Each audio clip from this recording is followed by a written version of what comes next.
Bueno, vamos a ver el caso de seguimiento neurooncológico. Es un paciente pediátrico en el que les comentaba que desde hace 3 años lo estamos siguiendo y que en el primer estudio de control que se le realizó tomamos una medida de las dos lesiones y conforme lo fuimos siguiendo las mediciones han ido disminuyendo. Sin embargo, ha persistido la presencia de las imágenes y las características estructurales y de respuesta al medio de contraste. El pacientito, bueno, en este caso, la respuesta correcta podía haber sido una respuesta parcial o bien una respuesta completa al tratamiento. Y debemos de ver porque esos son criterios que podemos tomar como base en base a varios artículos y a recomendaciones de los seguimientos ranos que habíamos comentado.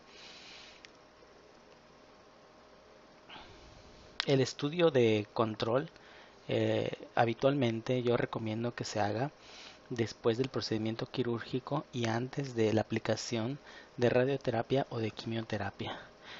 Aproximadamente entre 4 a 6 semanas para evitar el proceso inflamatorio más importante y ya que haya disminuido, aunque en caso necesario se puede hacer el control con menos tiempo dependiendo de las condiciones del paciente, ¿no? Porque podemos tener alguna complicación que amerite que se haga antes el estudio.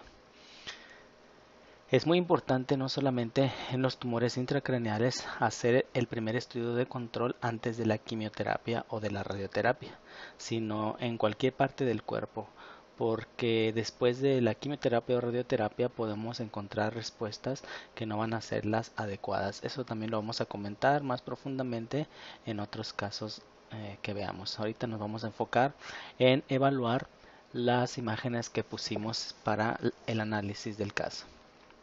Aquí podemos ver en estas imágenes, las tres imágenes que vemos aquí, que estamos evaluando la lesión que se encuentra en el cuarto ventrículo y que es una lesión que muestra intensidad de señal heterogénea. Aquí ya tiene el medio de contraste. Podemos ver los bordes irregulares y lo que estamos evaluando aquí no tanto es lo estructural, sino estamos evaluando la espectroscopía. Debemos de recordar que lo más importante para la evaluación de procesos tumorales es evaluar la relación entre la colina y el N-acetilaspartato. Ya habíamos comentado que buscamos que haya un aumento de la colina por arriba del N-acetilaspartato. Aquí tenemos el pico de la colina en 3.2 y el pico del N-acetilaspartato en 2.02. Entonces, habitualmente cuando pensamos en lesiones tumorales malignas, la colina está elevada y generalmente debe ser el doble o más del doble del N-acetilaspartato para que nosotros pensemos que es una lesión tumoral de tipo maligno. Al tener elevada la colina al doble del N-acetilaspartato, la relación que vamos a tener, vamos a hacer una relación de 2 aproximadamente, que es lo que comentamos, que una relación mayor de 1.9 nos indica que la lesión puede ser una lesión, perdón, tuve que hacer una pequeña pausa. Bueno, decíamos que la relación de la colina debe de estar al doble que el N-acetilespartato con una relación mayor de 1.9 para que pensemos que es una lesión maligna y mientras más alta sea nos va a indicar que la colina va a ser mucho más elevada que el N-acetilespartato, de tal forma que cuando vemos relaciones de 3 veces más que el N-acetilespartato o 4 veces más, podemos tener la seguridad de que la lesión tiene un alto grado de malignidad y casi siempre hablamos de glioblastomas cuando vamos a hacer esa relación de 4:1 en relación con el N-acetilespartato. Aquí en este caso, como vemos, está muy por debajo, por lo tanto, la evaluación que hacemos en diferentes regiones va a darnos un valor menor de 1.9, por lo que no nos está indicando que esté relacionado con malignidad. Hay algunos picos de lactato y de mioinositol que también nos pueden decir que esto podría ser un proceso inflamatorio o necrótico y por lo tanto debemos de pensar en otra cosa. En la perfusión habíamos comentado que lo que se evalúa aquí son las áreas de afectación. Aquí está comparándola con el plano axial, que sería esta imagen de aquí. Vamos a ver la imagen que tiene contrastación y la vamos a comparar con una área que en este caso no se pudo hacer de forma contralateral simétrica, y elegí un punto donde había tejido sano en esta área. Más o menos correspondería con esta área de aquí comparada con esta área de aquí. Y aquí vemos, esta es la línea basal, aquí vemos la caída de la señal, que es cuando entra el medio de contraste y la señal se cae, se acorta, y vemos cómo se repone por lo que nos va a indicar es la entrada del contraste. Estas dos son las áreas que estamos evaluando, la 7 y la 8, que vendría siendo esta la 7 y esta la 8. Y aquí lo que nos está indicando que las dos áreas tienen más o menos la misma perfusión. Sí hay perfusión, pero es semejante. Para que hubiera una sospecha de malignidad, aquí deberíamos de tener mayor contrastación y mayor captación de contraste que en el área de tejido sano. Lo que esto nos está indicando es que la contrastación o la perfusión es semejante. Aquí estamos evaluando el volumen cerebral, que es el que se evalúa principalmente para las lesiones tumorales. Las otras del tránsito medio y el flujo las podemos ocupar en otras áreas. Y aquí entonces lo que nos indica es que no hay una perfusión aumentada, por lo tanto tampoco nos está indicando que haya una actividad o que sea una actividad hipervascular. Y estas son las imágenes comparativas que en las primeras mediciones que les puse, que nos daba una medición más o menos de 24 y 34 milímetros las lesiones de mayor tamaño, y aquí podemos ver que los diámetros mayores son de 22 milímetros y aquí el diámetro mayor es de casi 20 milímetros. Por lo tanto, en relación con el primer estudio, tienen un buen porcentaje de disminución del tamaño. Y en estudio comparativo aquí de estos dos, que este es el actual y este es el estudio previo, también vemos que hay aquí es muy pequeña la disminución. Por ejemplo, este es el diámetro dorsoventral de 18.5 y aquí es semejante. El rostro caudal es de aproximadamente 18.7 en el estudio actual y en el previo de 19.6. Y el diámetro lateral viene siendo de 22 y de 20 milímetros. Están medidos, si se fijan, en el mismo nivel. Buscamos que sea el mismo nivel de corte, que se vean las mismas estructuras para que las medidas sean semejantes. Cuando la diferencia es de 1 o 2 milímetros, yo lo reporto con diámetros semejantes porque podría estar angulado de forma diferente el paciente y que las lesiones estén de la misma medida. Entonces estamos viendo que aquí está estable, que no ha aumentado ni que ha disminuido de tamaño, que se mantienen constantes. Y aquí vemos que tiene una espectroscopía que nos está indicando que la lesión no es de tipo maligno, con una perfusión que es semejante al tejido normal. Por lo tanto, esta imagen podría corresponder con área de pseudoprogresión o radionecrosis. Hay artículos que nos indican que todas estas características son las que debemos de tomar en cuenta para poder hablar de eso. Aquí la cuestión está en que en caso de que nosotros comentáramos que es un estudio con pseudoprogresión o radionecrosis, estaríamos infiriendo que ya no hay lesión tumoral y tendríamos que estar pensando en un estudio con una respuesta completa. Sin embargo, como todavía vemos lesiones estructurales hipercaptantes con estructura anormal, es aceptado que las lesiones se puedan catalogar como enfermedad estable, es decir, que todavía haya persistencia tumoral, pero que no haya crecimiento. Debemos de recordar que los gliomas de bajo grado también se pueden comportar de la misma forma. Eso es muy muy importante. Los astrocitomas grado 1 o hasta los grado 2 pueden tener una perfusión disminuida y también pueden tener valores de espectroscopía que se puedan comportar como benignos. Por lo tanto, esas posibilidades siempre las debemos de tener.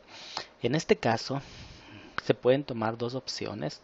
Una opción es mandar al paciente a PET, y con el PET evaluar si hay posibilidad de que haya relación con astrocitomas. El PET, en el caso de astrocitomas de bajo grado, nos puede dar algunas señales que nos puede indicar que sí esté relacionado con eso.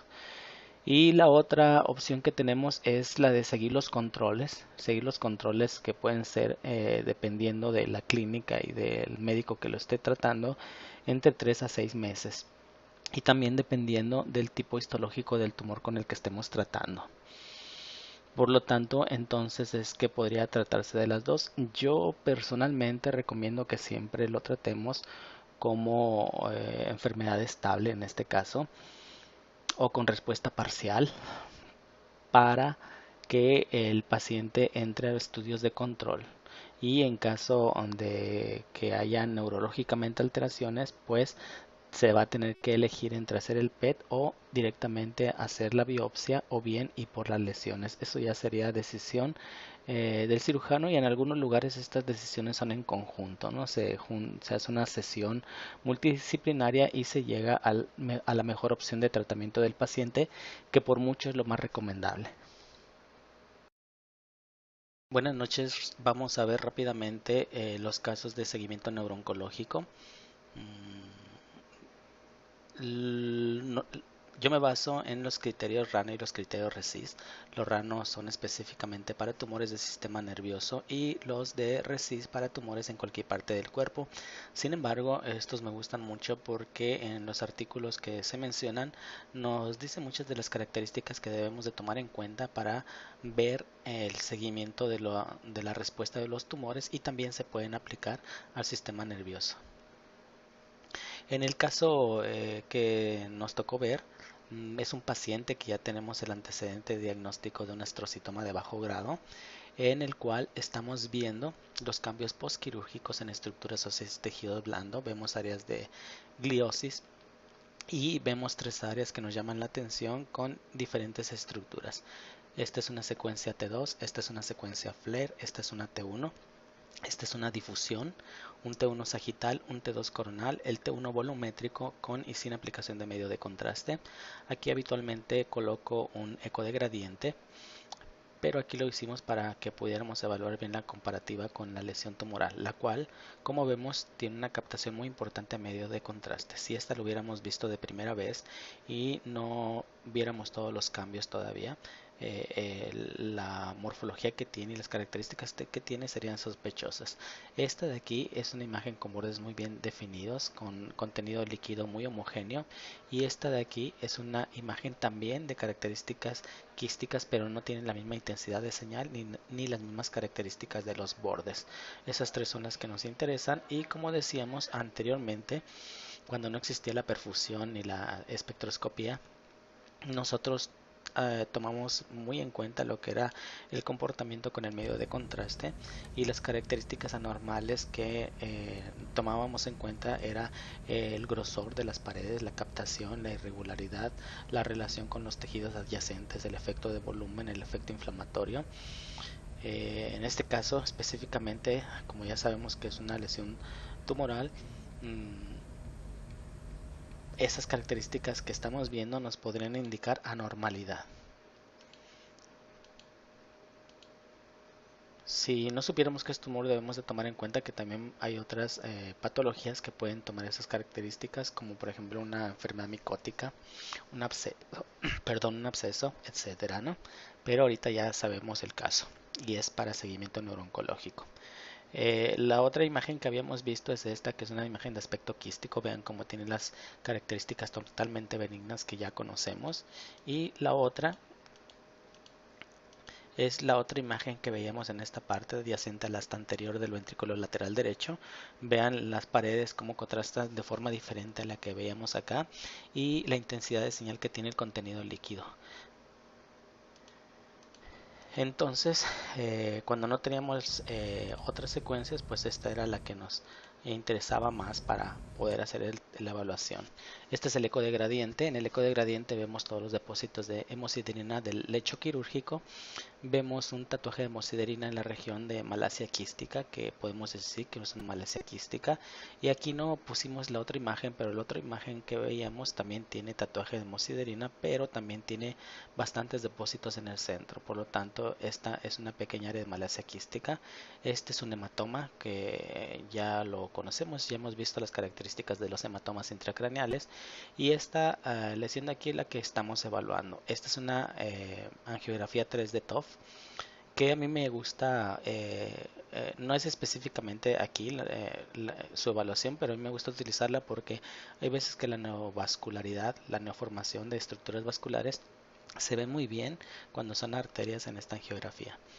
Y las dos que estamos evaluando, que es la espectroscopía y la perfusión. En el caso de la perfusión, bueno, no vamos a ahondar en la forma, el análisis y la forma en que vamos a hacerlo. Vamos a suponer que todos ya sabemos lo de perfusión.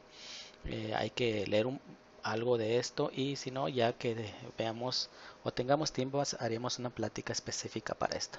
En este caso, lo que nos interesa aquí es ver la lesión que vemos acá y esta lesión que vemos aquí. Vean cómo esta de aquí no tiene una captación importante de medio de contraste y esta sí tiene captación, pero aquí también debemos de tomar en cuenta que las estructuras vasculares que pasan por esta área también pueden meternos un poco de ruido. Sin embargo, nos queda esta característica que debemos de evaluar. En la evaluación con la perfusión, perdón, lo que hacemos habitualmente es medir el área que nosotros queremos analizar con un área contralateral. Eso no lo hicimos aquí precisamente por la localización que tiene, pero de todos modos aquí ya sabemos que sí está captando y que esta área que veíamos aquí parece que sí tiene perfusión, a diferencia de esta. Los ROI que ponemos, las regiones de interés deben de ser simétricas y de al menos 1 centímetro para que podamos hacer la evaluación. Y la captación que vamos a tener del área, que es esta en rojo, en verde y en verde, aquí ya lo cambiamos, nos va a indicar que hay menor perfusión del lado derecho que del lado izquierdo. En lo que es la espectroscopía, esta es una espectroscopía 3D. En esta nos está indicando los valores que nos interesan, que es la colina y el N-acetilaspartato, también la creatina. Pero lo importante es la relación entre la colina y el N-acetilaspartato para catalogar esta. Hablando de los gliomas, pues lo que nos interesaría ver es si es grado 1, 2, 3 o 4. Y los grados 3 o 4 se van a caracterizar específicamente porque van a tener la colina muy elevada en relación con el N-acetilaspartato. Se dice que una relación entre colina y entre N-acetilaspartato menor de 1.9 nos indica que lo que estamos viendo es de características benignas y cuando es mayor de 1.9 es de características malignas. Esto es en relación y en base al artículo que ustedes lean, ¿no? Pero básicamente esos son los niveles que nosotros vamos a obtener para esto. Los niveles de lípidos y lactato, que ya sabemos que esto nos va a indicar que hay proceso inflamatorio, áreas de necrosis, de hipoxia, de isquemia, todo eso que ya sabemos que va a estar en áreas que están en estado necrótico, como en este caso que ya sabemos que es una lesión que ya tuvo tratamiento de radioterapia y es lo que esperamos es que haya área de necrosis centrales. Hay veces y debemos de tomar en cuenta también los sitios donde se colocan los voxeles de evaluación. Debemos de recordar que la espectroscopía y la difusión son muy, pero muy sensibles a la inhomogeneidad de los campos y que si nosotros ya sabemos que hay calcificaciones, que hay aire, que hay sangre, que hay todos los componentes y los diferentes componentes de la sangre, aparte del proceso inflamatorio, del edema, todo lo que ya sabemos, eso nos va a producir muchas alteraciones de campo y puede hacer que las espectroscopías o la difusión que estamos evaluando nos dé valores anormales. Eso lo debemos de tomar muy en cuenta. En este caso la relación que nos da es menor de 1.9 y de características benignas. Desafortunadamente aquí, como pueden ver, como colocamos los voxeles, el área nodular que teníamos no me dio una espectroscopía anormal. Estos son los valores de los metabolitos que tomamos en cuenta. Esto es tomando en cuenta que sea un tiempo de eco largo. Debemos de recordar que los tiempos de eco corto nos van a indicar metabolitos que tienen eh, desplazamientos químicos menores y por lo tanto van a tener menos señal. Aquí podemos ver entonces este es el desplazamiento químico en partes por millón y estos son el pico de resonancia que vamos a tener de los metabolitos. Aquí vemos los valores en los que vamos a encontrar todos los metabolitos y hay tablas en las que vamos a poder correlacionar las posibles alteraciones que existen dependiendo de las alteraciones de los metabolitos. Esto es importante para el otro caso.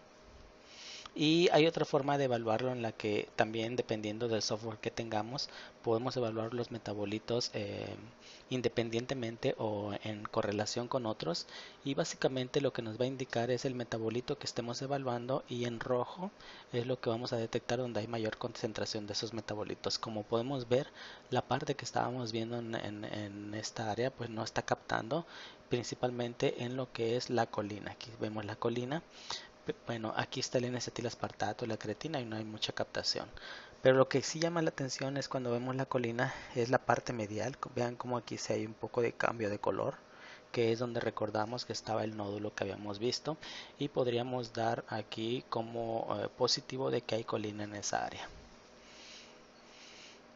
Estas son las placas como las presentamos, la perfusión, la espectroscopía y las placas de medición de los tumores para los médicos.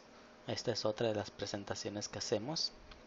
Y como ya sabíamos de este paciente es un paciente de seguimiento. En el estudio anterior lo habíamos dado como persistencia o recidiva tumoral.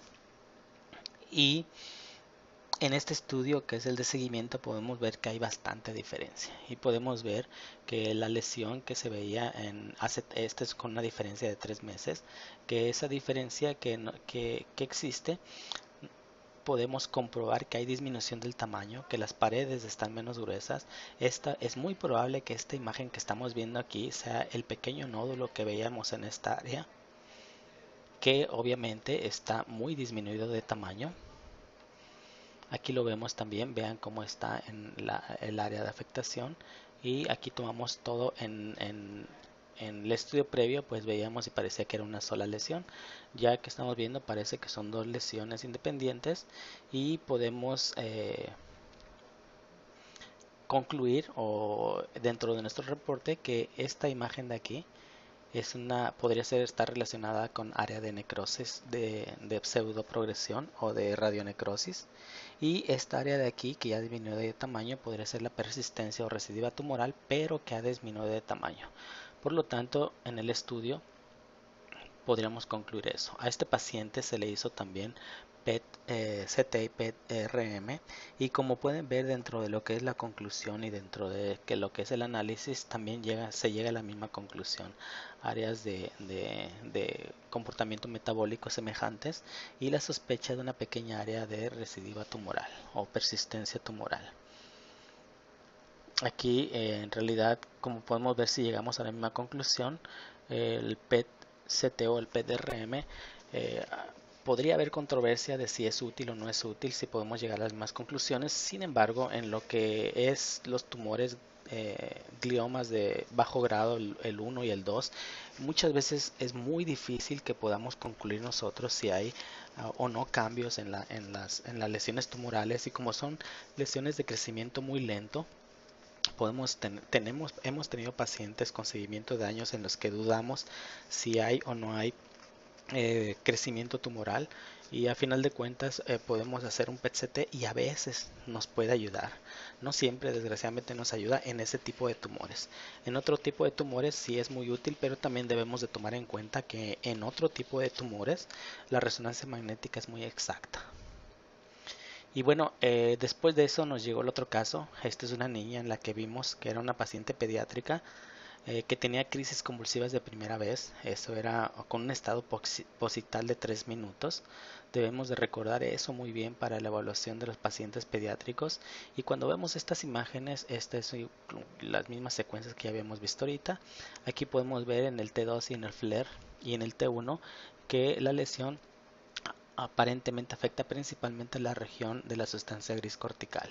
Cuando vemos estas tres imágenes, lo que yo pienso en este tipo de pacientes pediátricos casi mecánicamente es automáticamente es en un astrocitoma o un glioma de bajo grado, que en este caso nos incluiría los gangliogliomas, los gangliocitomas, los tumor disembриoplásico, eh, pero también existen otras posibilidades, pero en relación con la edad eso es lo más común. En el caso que nos decían de un oligodendroglioma, porque aquí en la secuencia eco de gradiente, esta es la difusión, este es el eco de gradiente, se veían pequeñas áreas hipointensas que pueden estar relacionadas con depósitos de hemosiderina o calcificación. También en el reporte de evaluación de solicitud también nos decían que se le había hecho una tomografía y que había un poquito de hemorragia y pensaban que había una malformación vascular, y el motivo del estudio, del envío del estudio, fue por una ruptura de malformación vascular. Cuando le hacemos el estudio a la paciente, pues este es el hallazgo que tenemos. Pensando en un oligodendroglioma, pues las características y la forma que tiene también pueden ser semejantes a un oligodendroglioma, aunque la localización es un poco más frontal, aunque también está en región frontal.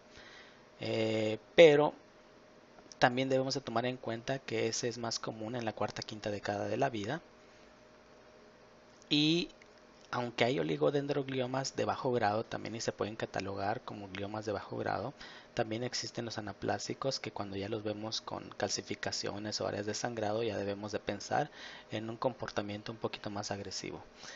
Esa es otra posibilidad, pero las tendríamos también debido a las otras características en otro lugar. Tras la aplicación de medio de contraste, esto es lo interesante.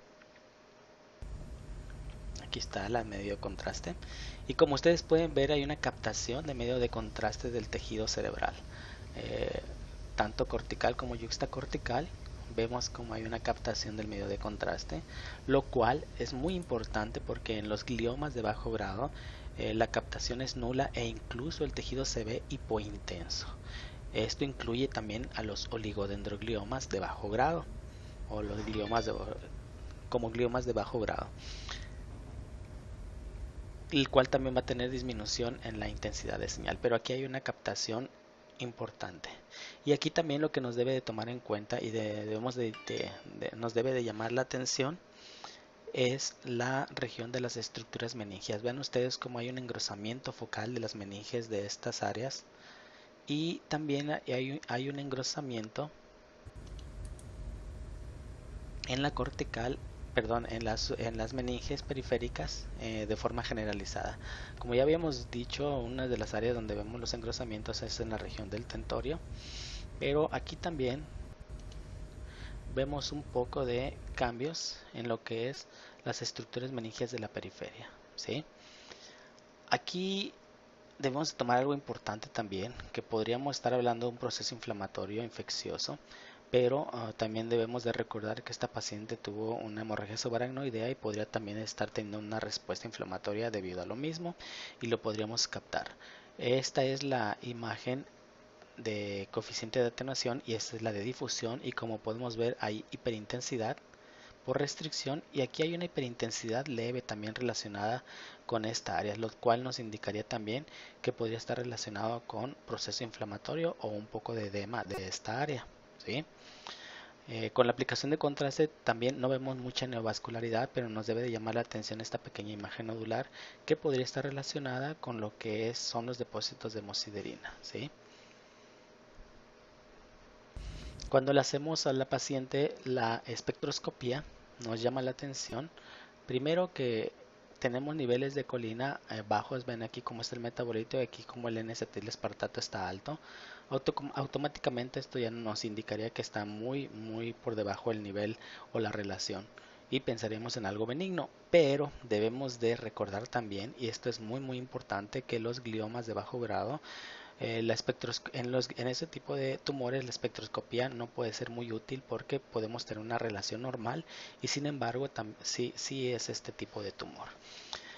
Aquí también nos debe llamar la atención que está muy alto lo que son los lípidos y el lactato, e incluso esto pudo haber influenciado un poco sobre esto por lo que por lo que hablábamos anteriormente, porque cuando vemos un pico de N-acetil-aspartato mucho más elevado de lo normal, también debemos de pensar en otras enfermedades. Es muy raro y son pocas las enfermedades en las que el N-acetil-aspartato tiene un pico muy alto, que no tienen el caso ahorita, pero bueno, es como la enfermedad de Canavan y algunas otras alteraciones. Esta es la secuencia de la angiografía 3D TOF y la angiografía venosa 2D TOF para evaluar y ver si había alguna lesión vascular de tipo malformación arteriovenosa, que no pudimos demostrarla, pero debemos de tomar en cuenta que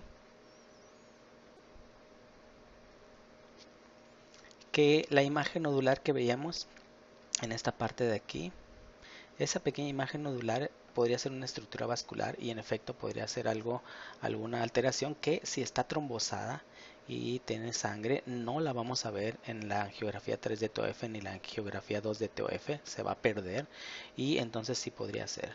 En esta no la pudimos demostrar tampoco en la evaluación con máxima intensidad de proyección de máxima intensidad, perdón. Y aquí lo que podríamos hacer es una secuencia TRIX para poder evaluar y ver si no hay una pequeña fístula dural que es la que podría dar esta posibilidad de sangrado.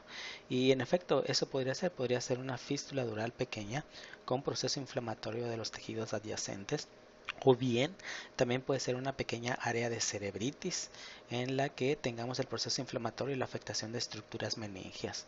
Eso es importante y debemos de recordar que en los procesos inflamatorios también hay vasoespasmo y el vasoespasmo produce microhemorragias por el vasoespasmo y también podemos ver estos hallazgos e incluso podemos ver los datos de las hemorragias que podrían presentarse. Entonces, en este caso, la paciente todavía está en veremos qué es, pero estas son las posibilidades que dimos. Primero, que pudiera ser algo inflamatorio infeccioso. No descartamos la presencia de una pequeña fístula dural. Y los diagnósticos diferenciales incluyen ese. Por ahí también nos mencionaban lo que sería la displasia de Taylor. Pero debemos de recordar dos cosas aquí para la displasia de Taylor. Una, que las displasias se van a caracterizar clínicamente porque van a ser crisis convulsivas refractarias, es decir, que van a ser muy difícil de tratar y que incluso con tratamiento médico no se van a poder controlar. Esa es la primera característica que tienen las displasias. La otra que tienen es que cuando vemos la espectroscopía también van a tener un pico alto de colina, que en este caso pues no lo teníamos. Y bueno, este es el caso, esperemos que les haya gustado y que les haya servido. En el tema de evaluación neurooncológica vimos varios casos.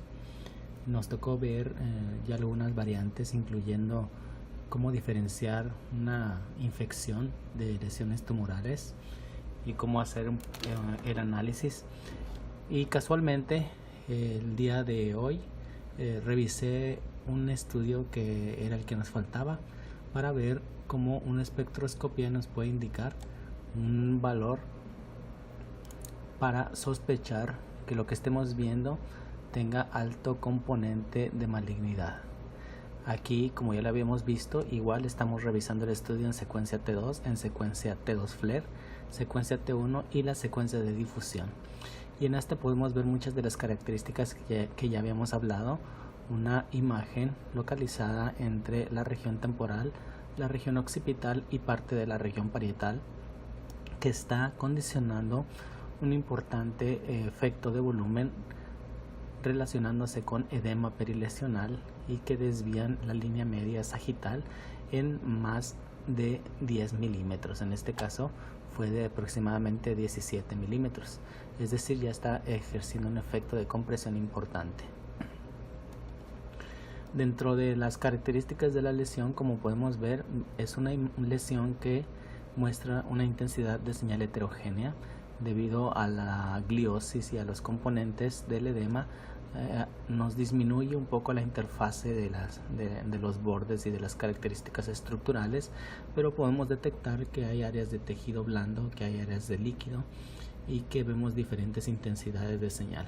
También vemos algunas imágenes hipointensas como estos puntos de aquí, que también los vemos en las otras secuencias y que nos pueden indicar que puede existir aquí áreas de depósitos de hemosiderina o de calcificaciones en este tipo de secuencias. Lo que les comentaba también de que este tipo de lesiones en la secuencia de difusión muestran una restricción, pero si comparan con el estudio de neuroinfección donde veíamos unas imágenes que nos daban la sospecha de abscesos, la restricción que vemos es diferente, la intensidad de señal es mucho mayor en los abscesos que en estos tipos de tumores, y aquí estamos viendo todas estas características. Para evaluarlo mejor utilizamos las otras secuencias. Entonces tenemos esas características.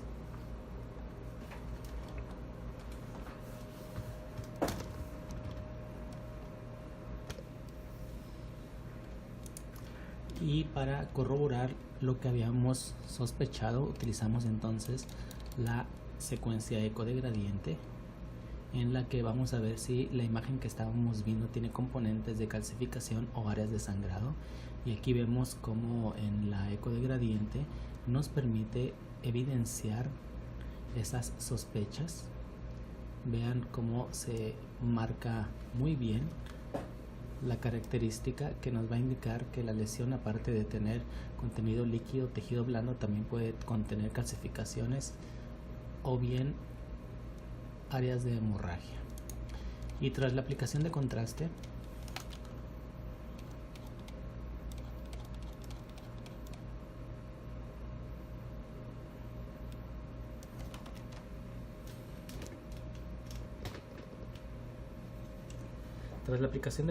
vemos que hay una captación muy importante del medio de contraste de la lesión.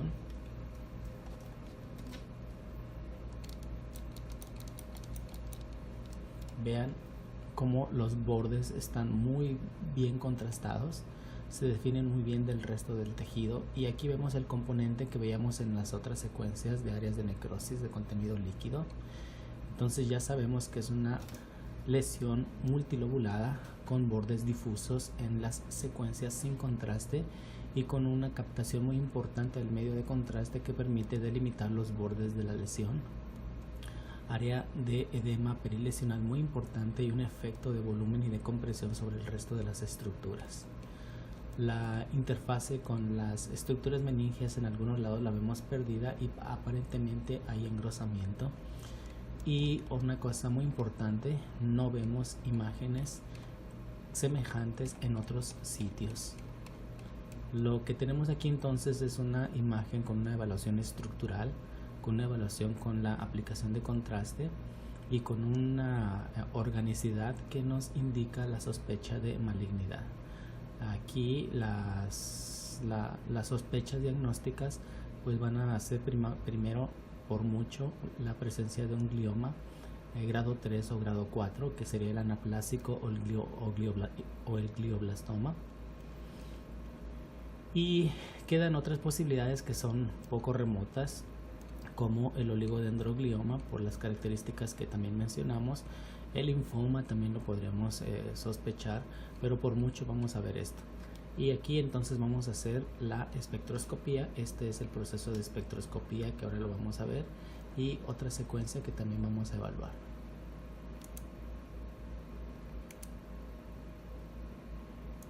Este es el cuadro de la espectroscopía, se los quería mostrar. Y aquí lo que se hizo fue una espectroscopía tridimensional.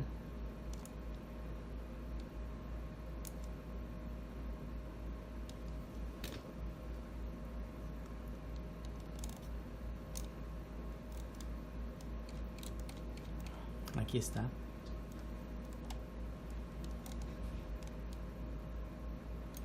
Como les decía, la tridimensional tomamos varios voxeles y los podemos ver en los diferentes planos.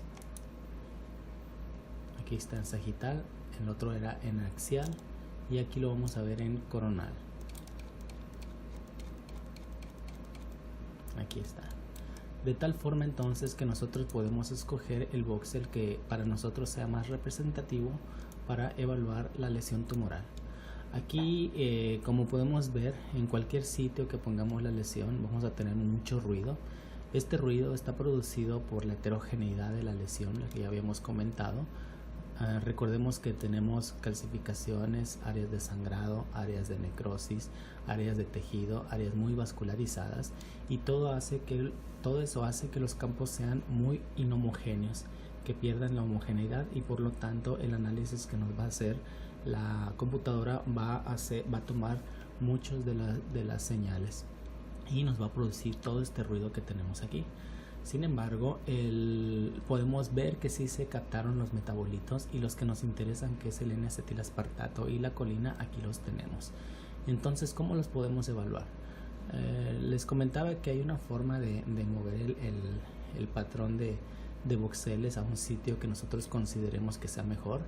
Por ejemplo, este cuadrito, que es el que vemos que nos da un poco más de señal, lo podríamos subir un poco con el software.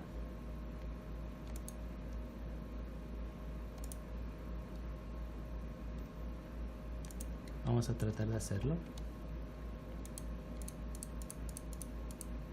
Aquí lo que le estoy diciendo a la máquina es que quiero que se muevan los voxeles de análisis. Aquí, como si pueden ver, hubo un movimiento de los voxeles y se movieron aproximadamente, un poco más hacia arriba los moví. Podría moverlos hacia región medial o hacia externa para tratar de obtener un mejor espectro, para una mejor evaluación. Aún así, de todos modos, lo que obtenemos no nos muestra mucho ruido. Entonces aquí lo que podemos hacer es separar un poco. Todos estos tenemos las escalas aquí, y estas escalas les podemos dar valores diferentes para que podamos ver un poco mejor los espectros. En este caso sabemos que los valores de los metabolitos del desplazamiento químico son los que nos van a dar también la amplitud de cada señal. Entonces vamos a cambiarlo.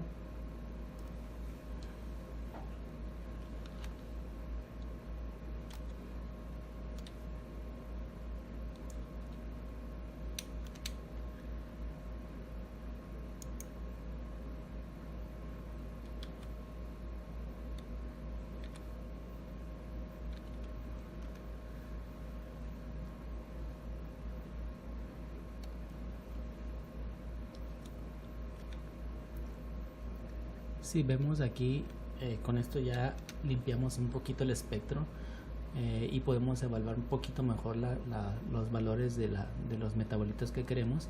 Y aquí lo que vamos a buscar es el pico de resonancia. Ya sabemos que para la colina es 3.2, entonces con la línea buscamos el 3.2.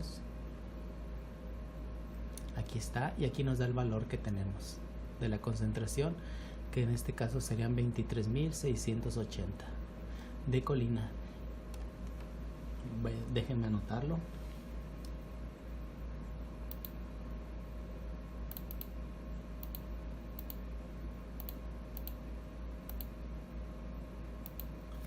Y posteriormente buscamos el del N-acetilaspartato, que vamos a tenerlo casi hasta el final.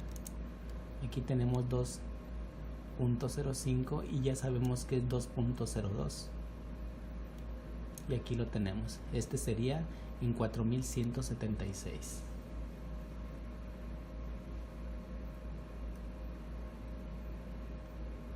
Cuando hacemos la conversión de la colina entre el N-acetilaspartato, el valor que nos da es de 5.6, con los valores que mencionamos, que es un índice que está por arriba de 1.9, como decíamos, y eso nos indica que la colina, como lo podemos ver, está 4 veces más elevada que el N-acetilaspartato.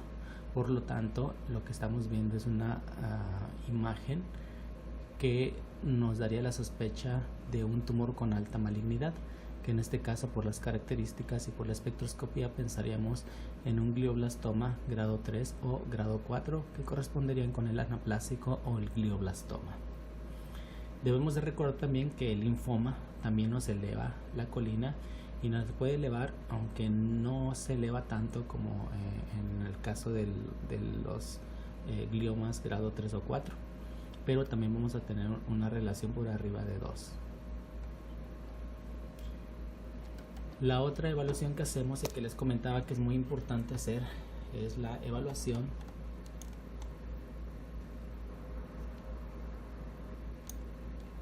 de la angiografía 3D. La angiografía es muy importante que la realicemos porque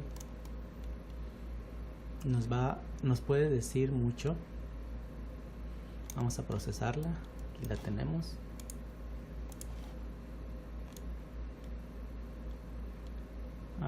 Vamos a hacer un procesamiento rápido.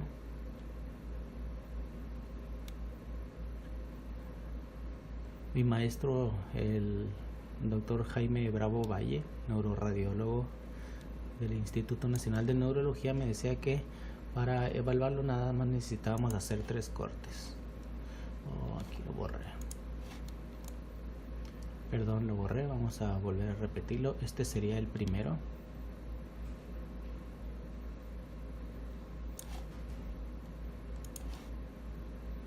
Aquí tenemos el segundo en plano sagital.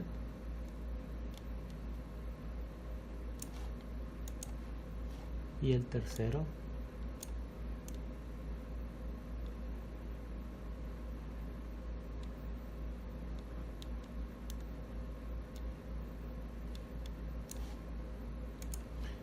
Y con eso ya podemos obtener una